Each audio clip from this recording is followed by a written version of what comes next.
YouTube channel अद्भुत शब्द ज्ञान में आप सबका स्वागत और हार्दिक अभिनंदन। दोस्तों, आज के वीडियो में हम जानेंगे कि क्या तुलसी असुर पत्नी थी और तुलसी वृक्ष कैसे बनी। तुलसी का पौधा, जिसे हिंदू धर्म में बड़ा ही पवित्र समझा जाता है और जो भगवान विष्णु को बहुत ही प्रिय है, वह तुलसी पूर्व में राजा धर्मात्मज की कन्या थी। तो तुलसी कैसे राजा की पुत्री से एक पौधा बन गई, क्या है इसके पीछे की पौराणिक कथा, आइए जानते हैं इस वीडियो में। ब्रह्मवैवर्त पुराण में तुलसी के संदर्भ में बड़ा ही रोचक प्रसंग मिलता है। एक बार जब गणेश जी समुद्र के किनारे तपस्या कर रहे थे, उसी समय राजा धर्मात्मज की कन्या तुलसी अपने विवाह हेतु यात्रा करते हुए वहां पहुंची। गणेश जी की छवि को देखकर तुलसी का मन उनकी ओर आकर्षित हो गया और तुलसी ने गणेश जी को तपस्या से उठाकर अपने विवाह का प्रस्ताव रखा।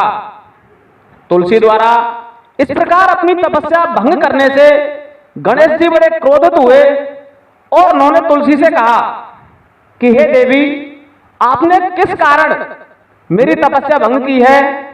इस प्रकार से किसी व्यक्ति की तपस्या भंग नहीं करनी चाहिए। तो तुलसी ने कहा कि मैं आपसे शादी करना चाहती हूं। तो गणेश जी ने तुलसी के विवाह के प्रस्ताव को ठुकरा दिया और कहा कि विवाह करना बड़ा ही भयंकर होता है, अतः इस विषय में मेरी बिल्कुल भी इच्छा नहीं है, इसलिए मेरी ओर से तुम अपना मन हटा लो और किसी अन्य पति की तलाश करो।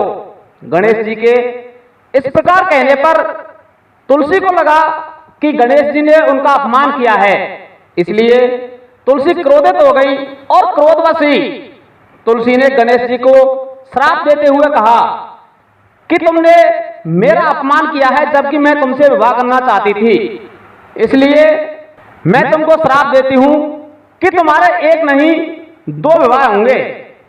तो दोस्तों, तुलसी के श्राप के कारण ही कालांतर में गणेश जी के दो विवाह हुए थे। उनकी दो पत्नियां थीं, रिद्धि और सिद्धि।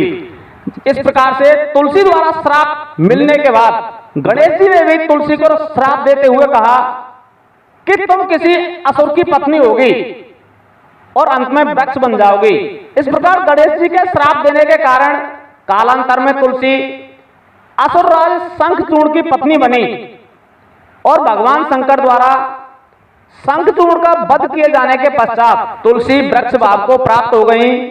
दोस्तों, इसी पुराण में असुरराज शंखचूर्ण के बारे में, उनके पूर्व जन्म के बारे में भी एक कथा मिलती है। शंखचूर्ण पूर्व जन्म में श्री रामा थे, जो कि गोलोक में भगवान श्री कृष्ण और राधा जी के साथ रहते थे।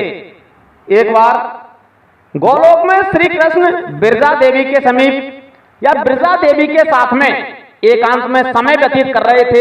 यह बात श्री राधा जी को अच्छी नहीं लगी और वो अपनी सखियों सहित वहां जाने लगी जहां श्री कृष्ण और बिरजा देवी एकांत में बैठे हुए थे। यह देखकर श्री रामा ने उन्हें रोक दिया और उन्हें वहां नहीं जाने दिया।